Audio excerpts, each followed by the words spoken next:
Ako ang nilalang na tinatawag nilang manananggal, isa sa mga pinakakilalang halimaw sa kwento ng ating mga ninuno. Sa gabi, ako'y nagbabago. Kapag ang buwan ay nasa rurok ng kanyang liwanag, ang itaas na bahagi ng aking katawan ay humihiwalay sa ibaba.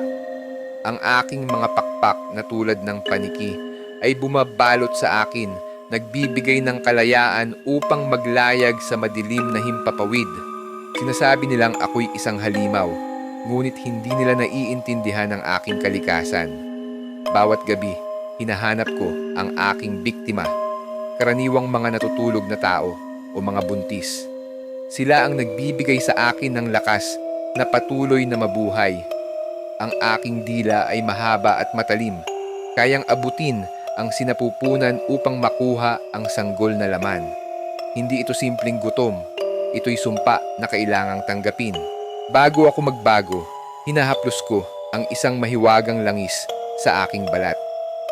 Sa sandaling humiwalay ang aking katawan, ang ibabang bahagi ko ay naiiwan sa dilim. Mahalaga itong maitago sapagkat alam kong kung may makakita nito at lagyan ng asin o bawang, hindi na ako makakabalik. Kapag sumikat ang araw at ako'y hindi muling mabuo, masusunog ako at magwawakas ang aking pag-iral. Takot sila sa akin, takot sa nilalang na nagtataglay ng kakaibang lakas at kakayahan. Ngunit kahit ako'y kinatatakutan, mayroon din akong kahinaan. Bawang, asin at liwanag ng araw, iyan ang mga sandatang hindi ko kayang labanan. Kapag nalantad sa liwanag, ang aking balat ay nagliliyab at ang kadilimang bumabalot sa akin ay naglalaho.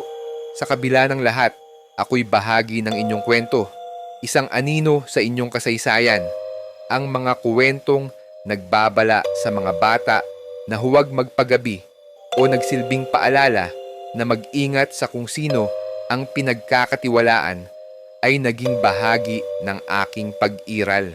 Ako ang manananggal. Sa isang lumang paaralan sa Maynila, may isang CR na mahigpit na ipinagbabawal puntahan. Ang pinakadulong cubicle sa ikatlong palapag. Sira raw ang ilaw, barado raw ang inidoro. Pero ang totoo, may isang bagay na hindi dapat maistorbo. Matagal na raw, may isang estudyante ang natrap doon. Narinig siyang sumisigaw, kumakaskas ang kuko sa pinto, pero walang naglakas loob na tumulong. Kinabukasan, nang buksan ng janitor ang cubicle, nakita nilang nakaupo siya sa inidoro, walang buhay, nakanganga, at walang mga mata. Sabi ng mga matatandang guro, may sumundo raw sa kanya. At simula noon, may naririnig na mahihinang pag-iyak mula sa loob. Minsan may biglang sumasara ang pinto ng mag-isa. Pero ang pinaka nakakatakot, may mga estudyante raw na napadpad sa CR ng mag-isa at tumingin sa salamin. Sa simula, mukha lang nila ang makikita nila. Pero kapag tumagal ka ng bahagya, may isang aninong lumilitaw sa likuran mo. Maputla. Wala pa ring mata. At kung hindi ka aalis agad, may maririnig kang malamig na boses na bumubulong sa tenga mo. Nakikita mo ba ako? Kung sumagot ka ng oo, maswerte ka kung makakalabas ka pa ng buhay. Sa isang liblib na bayan, may isang jeep na bumibiyahe tuwing hating gabi, kahit wala nang masyadong pasahero. Madalas, lumalabas ito mula sa kadiliman, dahan-dahang titigil sa tapat mo at mag-aalok ng sakay. Pero may babala ang matatanda. Huwag kang sasakay kung kakaunti lang ang pasahero. Si Arnel, isang call center agent, ay sanay nang umuwi ng 10 oras ng gabi. Ngunit ng gabing iyon, pagod na pagod siya at desperadong makauwi. Kaya't sumakay siya sa isang lumang jeep na tila bigla na lang lumitaw sa kanto. Tahimik sa loob. 4 lang silang pasahero bukod sa driver. Lahat ay nakayuko, hindi gumagalaw, at hindi man lang sumasagot nang siya'y bumati. Masama ang pakiramdam ni Arnel, ngunit hindi niya maipaliwanag kung bakit. Habang bumibiyahe, napansin niyang walang bumabayad. Ang iba, isa-isang bumababa sa madidilim na kalsada, pero ang driver hindi man lang lumilingon o naniningil. Nang sa wakas ay siya na lang ang natira, naglakas loob siyang magsalita. "Manong, magkano po?" Dahan-dahang lumingon ang driver sa kanya, ngunit imbes na sumagot, ngumiti lang ito. Isang ngiti na masyadong malapad, masyadong mali. Napatingin si Arnel sa rearview mirror at halos mapatalon siya sa takot. Ang mga pasaherong bumaba, nakaupo pa rin sila sa likod, nakatingin sa kanya.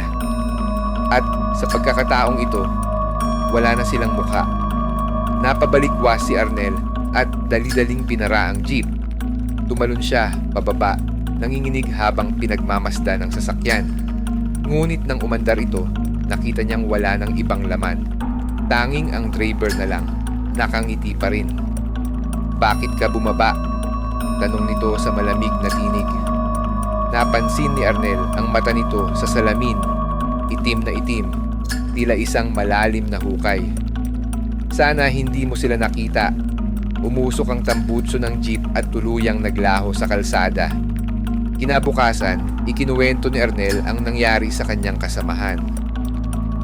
"Sigurado ka bang may driver?" tanong ng isa. Napakurap siya. Biglang sumagi sa isip niya. Hindi niya naalala kung paano siya sumakay. At ang pinakamalala, wala raw bumibiyaheng jeep sa rutang iyon. Ang Hagibis ay isang hindi gaanong kilalang nilalang sa mga alamat ng ilang bahagi ng Luzon, partikular sa mga kabundukan at liblib na lugar. Ang kanyang pangalan ay nagpapahiwatig ng mabilis na paggalaw. Mabilis siya maglakbay sa kagubatan at bundok na parang isang anino, kaya mahirap siyang makita o mahuli.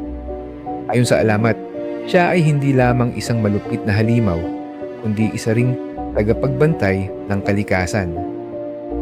Marami sa mga kwento ng Hagibis ang nag-uugnay sa kanya sa mga natural na kalamidad at ang pagiging tagapangalaga ng mga kagubatan.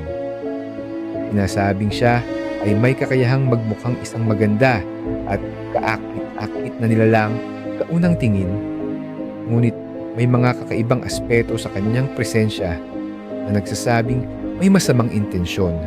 Ang kanyang kakayahang mang-akit ng mga tao gamit ang matamis na amoy at tunog ng kalikasan ay isang uri ng patibong. Kadalasan, ang mga taong napapalapit sa kanya ay nawawala at nagigising na parang wala na silang alam kung anong nangyari sa kanila.